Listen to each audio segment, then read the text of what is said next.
Hi, I'm John. This is my show, An American Scheme, where I'm proving that Diana Ross is Michael Jackson's actual mother. So these are some words, speeches, things from Kanye West. Okay, and I kind of thought some of this was interesting right here, so I'm going to play this for you, okay?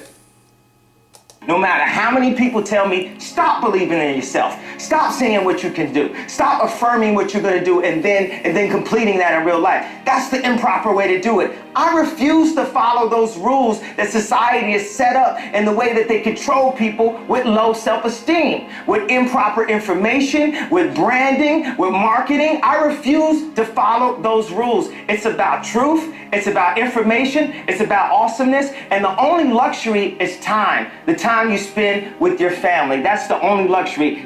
So now let's take... The only luxury is time. The time that you spend with your family, that's the only luxury. So Michael Jackson, having been living his whole life without a family. Once Diana Ross informed him that she was his real mother, but then he could not be acknowledged as her real child in public, that Michael had to keep living this fantasy life as a Jackson. Okay, he had no luxury of the peace of mind and the time with his family. He didn't have any of that. So this is one of the things I keep trying to say about the Michael Jackson fans. They look at Michael Jackson as the king of pop, okay? That's just an image. That's the branding, like what Kanye is talking about that. You guys are all being sold the branding. You're believing the branding and the marketing. You're believing that shit and thinking that's who Michael Jackson is. There's an actual person of who Michael Jackson actually was. And I can't get the fans to care about Michael Jackson. All they care about is the king of pop. All the fake shit. It's the product. It's the packaging. You don't care about the man. Take like where there's, people who have, issues with me as Kanye West, and they classify, my motivational speeches as like rants and things like this. Like, why is he saying that? Why is he doing that? Blah, blah, blah. Well, I've reached a point in my life where my Truman Show boat has hit the painting.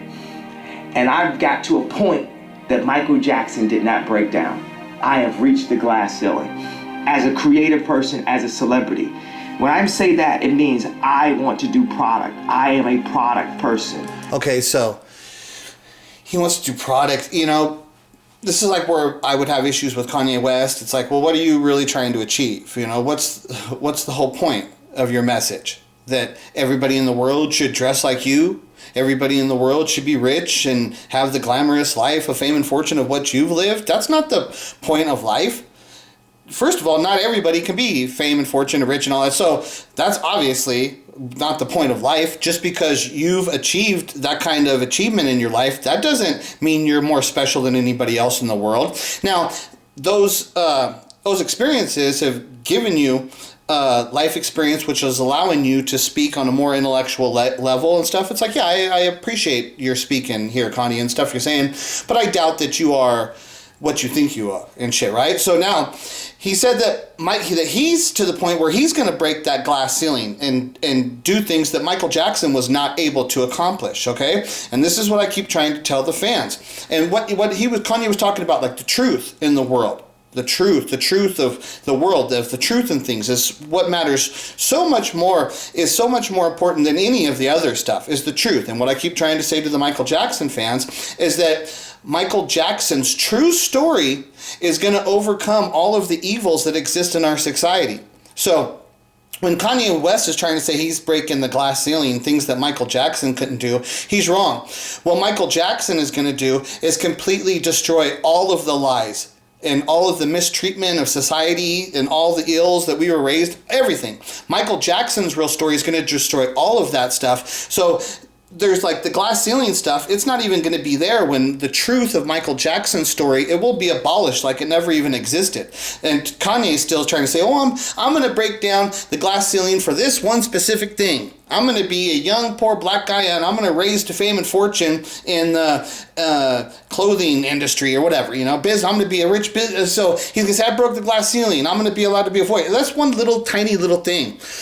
what Michael Jackson's true story is going to do when people realize the truth that Michael had to live his life under that lie the whole time, and Michael constantly was fighting to try and expose the truth to the people, but the people would not accept it. When people understand the truth of who Michael Jackson was, and that the fact that we all lived in this world with Michael Jackson and nobody saw it. Nobody saw what was going on. This truth, the truth of this story of the Michael Jackson, like, I know how powerful it is, but it's one of these things that I know it's so much more powerful than even what I know it is. And I'm telling you, it's the biggest thing that there is. It's more powerful than any single, there's nothing out there. Like I said, you could bring Jesus back. Fuck Jesus. I don't give a fuck about Jesus. I don't give a fuck. You could bring aliens down here. Fuck the aliens. I don't give a fuck about no aliens. That shit doesn't mean shit to me. You know what means shit to me? Truth.